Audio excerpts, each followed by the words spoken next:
Hey everybody, it's RaspyGA here.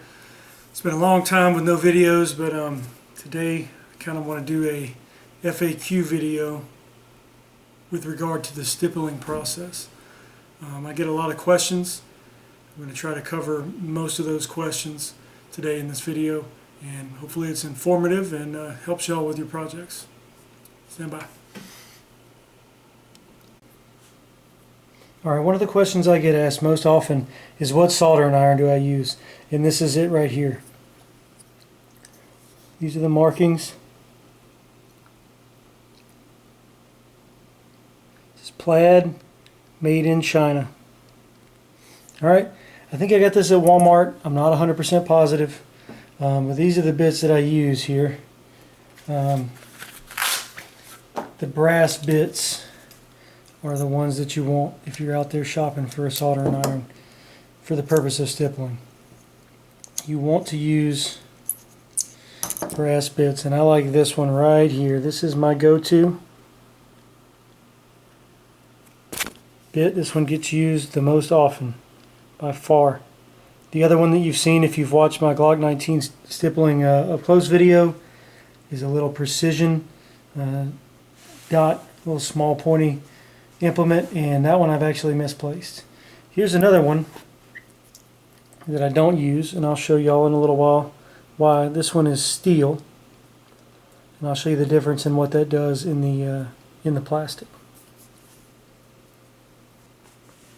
Another question that I get asked a lot is which Dremel do I use, and this is it here, the Dremel Model 200. It's just high and low, nothing special about it.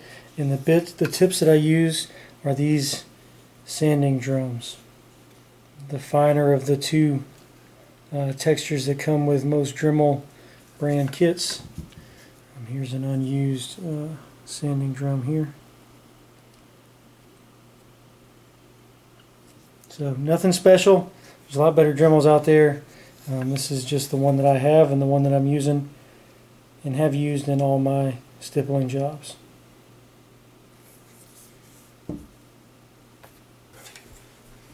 Another popular question that I get asked is, why do I sand the gun first, the surface first? And I'll use one of these, Glock magazine loader. Most all of us have one. I don't know many people that use them, but if you look close, you can see that the little texture pattern on it mimics that of the Glock Gen 3, Gen 2 guns. And I'll show you, I'll do a little stipple run over it, and I'll show you what it looks like with and without pre-sanding, and hopefully you'll be able to see the difference. For me, it's just a quality thing. The texture is more even. You don't have that shiny surface beneath the stipple dots shining or reflecting light up through, and it just looks like a better job when you sand first. So I'll get to work on this and give you a real example.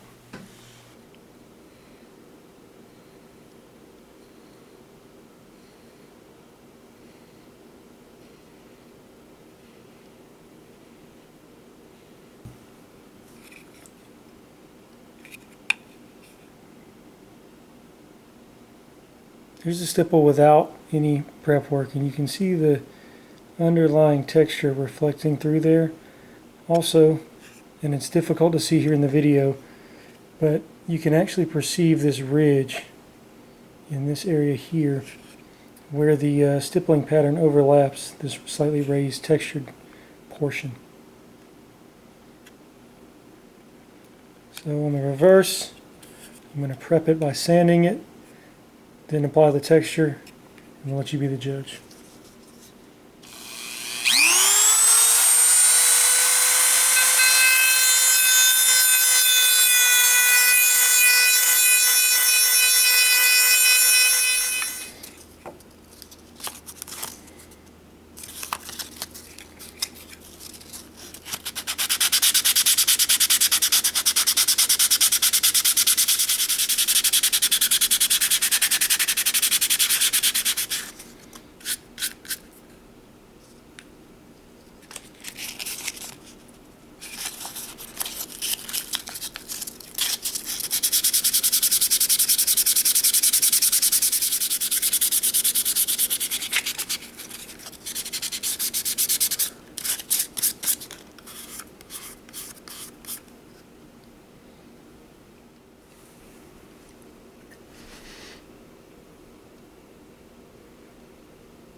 Here's the finished product.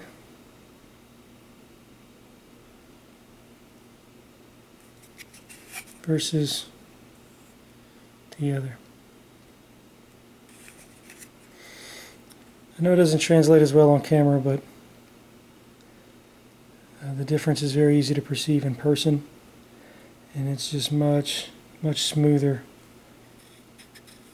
this way versus this way.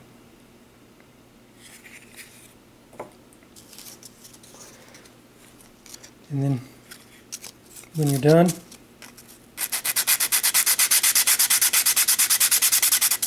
a little bit of sandpaper, knock some of the edge off.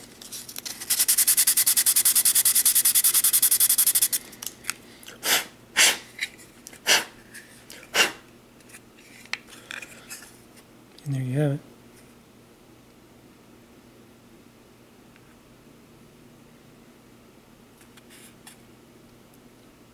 Finished product. Now I want to demonstrate for you what the steel tip does and why I don't like using it compared to the brass tip.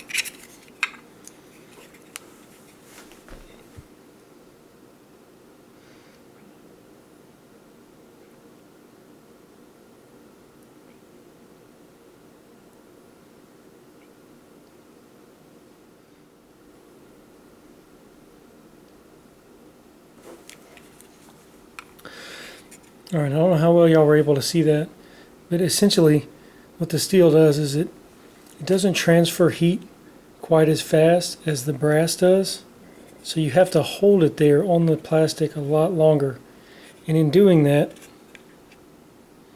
it actually burns the divots much deeper, so you get big holes instead of just a little bitty textured pattern, and I'm really not a fan.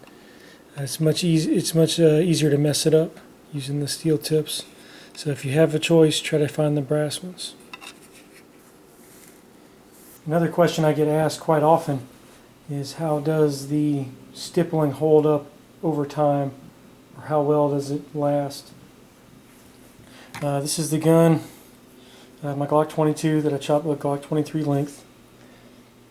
You see this stipple pattern. This gun's actually been re-stippled before, which is why it looks kind of rough. This was the first gun I ever did a stipple job on. But if you look here, this is where my wedding band rubs against the surface as I shoot. And that is about it as far as any type of realistic wear to the stipple pattern. And again, this gun is rough. This is a rough job. I would not be happy with myself if my stipple jobs turned out this rough, but even with such a poor job, that's the only measurable wear on the gun. And I'll show you how to touch that up here. Alright, we've got the gun cleared out. We'll just take our stipple gun and go over the worn area.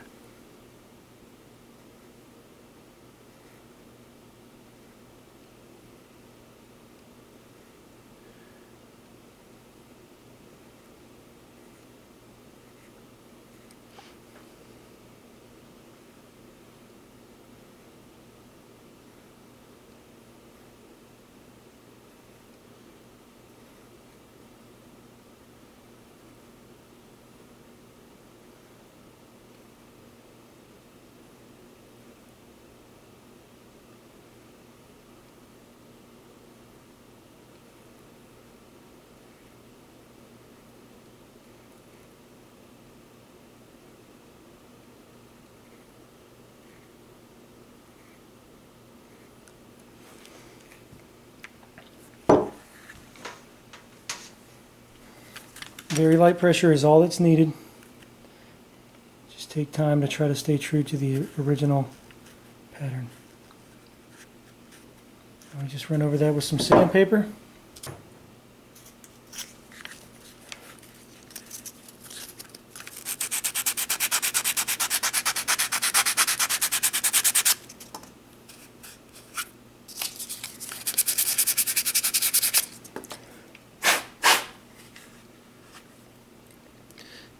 have it.